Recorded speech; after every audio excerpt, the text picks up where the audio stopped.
Hello नमस्कार दोस्तों, कैसे हो आप लोग। उम्मीद करते हैं कि बहुत अच्छे होंगे, स्वस्थ होंगे, मस्त होंगे और एकदम ज़बरदस्त तरीके से अपनी पढ़ाई को कर रहे होंगे। दोस्तों, आज की जो हमारी प्रश्न संख्या है वो यह है कि प्रश्नावली 1.1 के क्वेश्चन नंबर जो है क्वेश्चन नंबर 4 है। क्वेश्चन नंबर 4 को आज हम लोग सॉल्व करने के लिए जा रहे हैं, वो भी बहुत ही अच्छे तरीके से समझ करके क्वेश्चन नंबर 4 को सॉल्व करने जा रहे हैं। क्वेश्चन नंबर 4 कह रहा है, यूक्लिड विभाजन प्रमेय का प्रयोग करके दर्शाइए कि किसी धनात्मक पूर्णांक का वर्ग किसी पूर्णांक m के लिए 3m या 3m+1 के रूप का होता है। तो इस प्रश्न को बहुत ही अच्छे तरीके से सॉल्व करेंगे। तो देखिए, सबसे पहले हमको मान लेना है कि कोई भी धनात्मक पूर्णांक है। देखिए, यहाँ से लिखते हैं,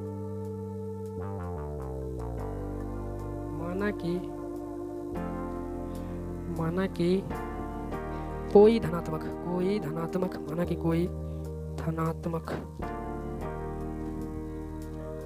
a है।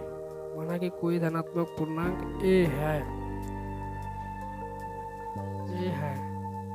और यहाँ b बराबर हो जाएगा 3, r बराबर हो जाएगा 0, 1, 2। चूँकि यहाँ पे 3 है, 3 से तो ज़्यादा r नहीं हो सकता है, यानी शेषफल यह भाग से ज़्यादा तो नहीं हो सकता, इसीलिए यहाँ पर 0, 1, 2 होगा।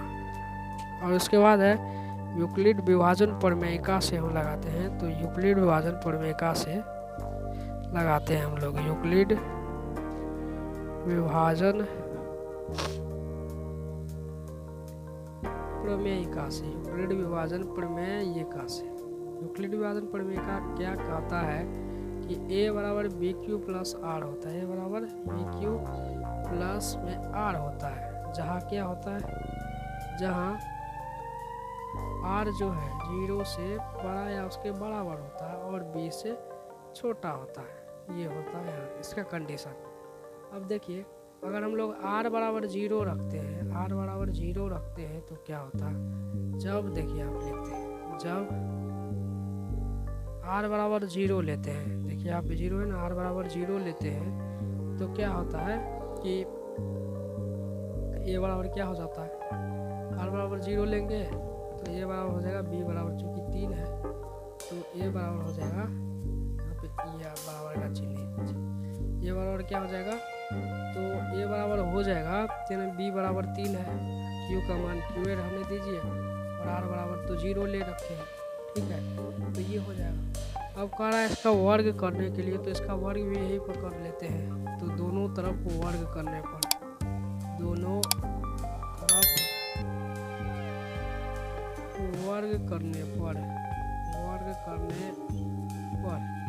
अगर दोनों तरफ वर्ग करते हैं तो इसका वर्ग कितना हो जाता है, a² हो जाता है। इसका वर्ग कितना हो जाता है, a² हो जाता है। प्लस में यहाँ पर देखिए कि ये जो है अपना कितना हो जाएगा, यहाँ पे इसको 0 का आदि कर देंगे तो इस पर 3q हो जाएगा। तो 3q का यहाँ पे वर्ग कर देते हैं, यही सिंपल तरीके से 3q बराबर क्या हो जाएगा, ये बराबर 9q², ठीक है। यहाँ पर ये हो जाएगा और उसके बाद क्या होगा, इसमें कॉमन कुछ ले लेते हैं, aq बराबर क्या होगा, देखिए यहाँ पर इसमें कुछ कॉमन ले लेते हैं तो aq बराबर क्या हो जाएगा कि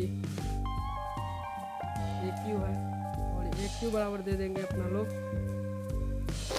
यहाँ पे a² है ना, a² दे देंगे और a² और इसको थोड़ा कॉमन ले लेंगे तो कॉमन क्या हो जाएगा, यहाँ पर कॉमन 3 और इनके में 3q² का कॉमन ले लेंगे और यहाँ पर 3m, यहाँ पे जहाँ हम लोग क्या किया,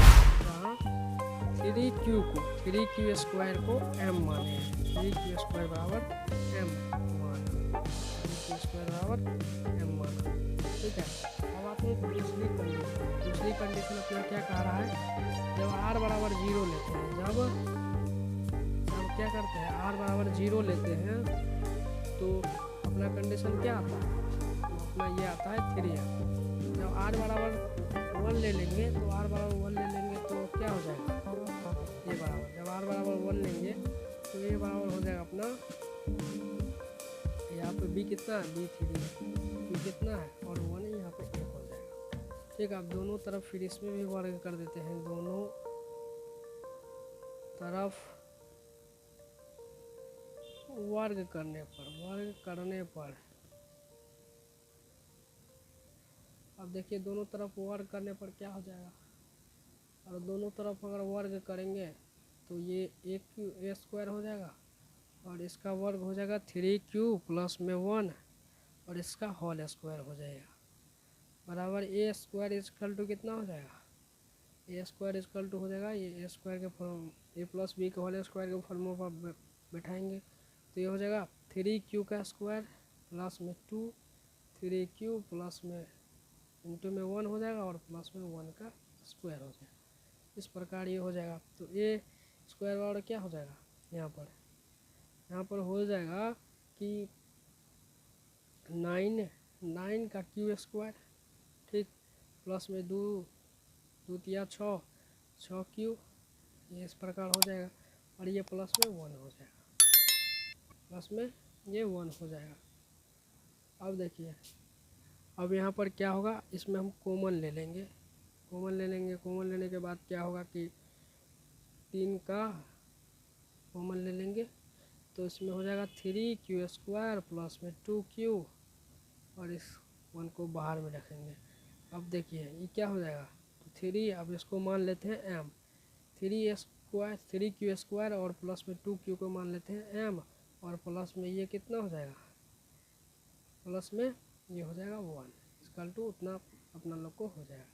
तो 3m प्लस 1 अगर यहाँ पे माने तो यहाँ पे जहाँ में अपना क्या लिखना पड़ेगा, जहाँ 3Q स्क्वायर और प्लस में 2Q बराबर m माना, इस प्रकार हम यहाँ पर लिख देते हैं।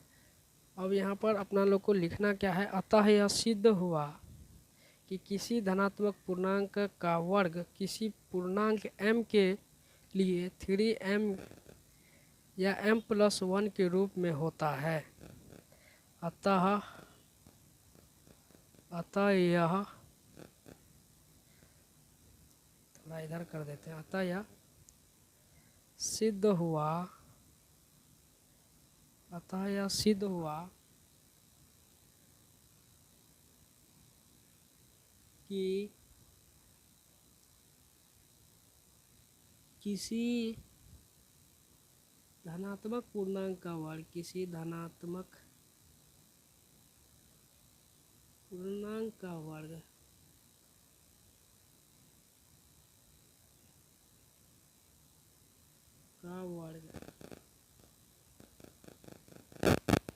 किसी धनात्मक पूर्णांक का वर्ग m के लिए 3m के लिए 3m या 3m प्लस 1 के रूप का होता है,